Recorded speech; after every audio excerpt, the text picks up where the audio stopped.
জানেন আপনারা সমস্যাটা? আমরা এটা ৮ নম্বর জাতীয় সড়ক, মূল ফটকগুলো দক্ষিণ ত্রিপুরা এই রাস্তা দিয়ে যাতায়াত করে।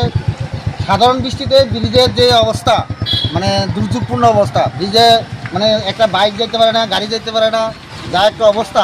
এটাতে আমরা দীর্ঘদিন ধরে এভাবে চলছে।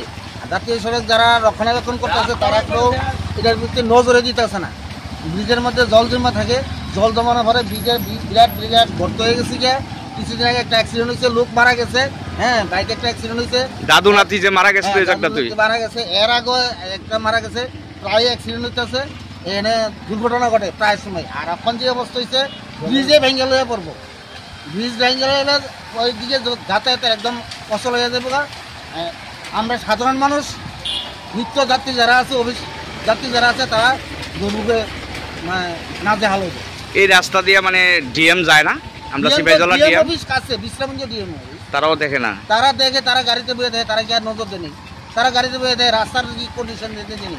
দেখবো যারা নিচের লেভেলে আছে তারা দেখবো, প্রশাসনিক নিচের লেভেল লোক আছে তারা দেখবো। এমনি তো ন্যাশনাল হাইওয়ে দেখাশোনার দায়িত্ব ডিএম।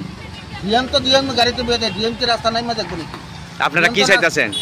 আমরা চাইতেছি এটা অতি সত্তর মানে এটারে মেরামত করুন, বা এটার যে পরিষেবাটা দেন।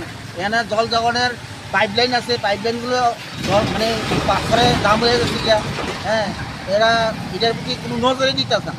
তাহলে কি আপনারা বলতেছেন মানে যে কোনো সময় ব্রিজটা লইয়া পড়তে পারে? কি নদীর উপরে এটা ব্রিজটা? এটা হলো রাঙ্গাবানিয়া। এই জায়গাটার নাম কি? এটা পরিমল চৌমনি। কোন পরিমল চৌমনি? একটু সরে নম্বর লিখুন।